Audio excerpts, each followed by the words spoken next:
आजमगढ़ संसदीय सीट एक बार अखिलेश यादव के लिए प्रतिष्ठा का सवाल है।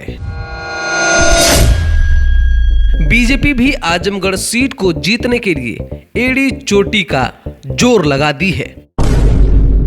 जातिगत समीकरणों के हिसाब से यह सीट तो समाजवादी पार्टी की है, पर हार जीत का फैसला इतना आसान नहीं होगा, क्योंकि सिर्फ 8,000 वोटों से पिछली बार चुनाव हारे थे धर्मेंद्र यादव। देश में एक बार फिर बहुत कम ऐसी सीट है जहां मुकाबला बहुत रोचक होने वाला है। अधिकतर जगहों पर जहां कोई बड़ा नाम चुनाव लड़ रहा है तो उसका प्रतिद्वंदी बहुत छोटा है। इस कारण रोचक मुकाबले वाली सीटों की संख्या बहुत कम है, जहां समाजवादी पार्टी के अध्यक्ष और पूर्व मुख्यमंत्री अखिलेश यादव ने आजमगढ़ सीट से अपने परिवार के ही धर्मेंद्र यादव को प्रत्याशी बनाकर निरहुआ से भिड़ने के लिए भेज दिए हैं।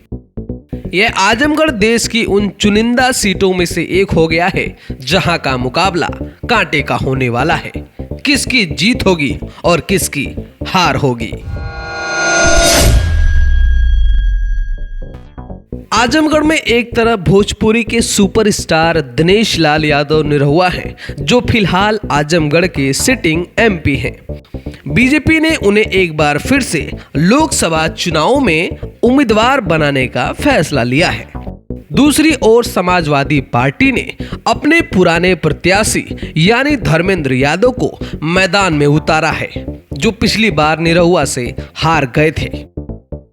पर हारने का अंतर इतना कम था कि इस बार जीत का गणित उनके पक्ष में भी दिखाई दे रहा है।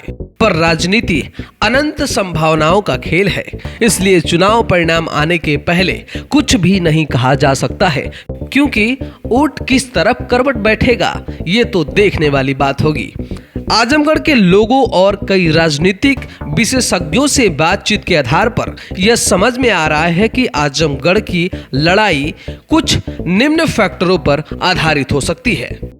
भोजपुरी सुपरस्टार दिनेश लाल यादव निरहुआ आजमगढ़ के नहीं हैं, पर 2019 से वो आजमगढ़ में रह रहे हैं। जानते हैं क्यों? क्योंकि 2019 में उन्हें टिकट मिला था और अखिलेश यादव से करीब 2,60,000 वोटों से चुनाव हार गए थे। पर उन्होंने आजमगढ़ की मिट्टी से अपना नाता नहीं तोड़ा और लगातार जनता के बीच रहे।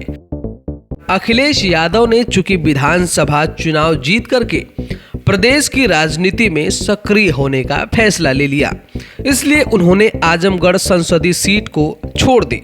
बाद में उपचुनाव हुए तो इस सीट पर धर्मेंद्र यादव को समाजवादी पार्टी ने प्रत्याशी बनाकर बीजेपी के निरहुआ यादव से लड़वा दिया।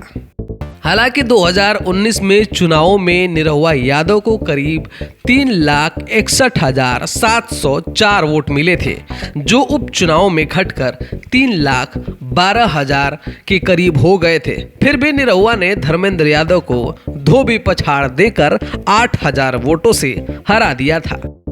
निरहुआ समाजवादी पार्टी के अध्यक्ष और प्रदेश के मुख्यमंत्री अखिलेश यादव के खिलाफ मुखर रहने वाले नेता हैं। क्षेत्र में लगातार उपस्थिति से उनकी छवि आम नेताओं के मुकाबले बेहतर है, इसलिए यहाँ मुकाबला कांटे का होने वाला है। जीत हार का फैसला तत्काल परिस्थितियों पर निर्भर करेगा।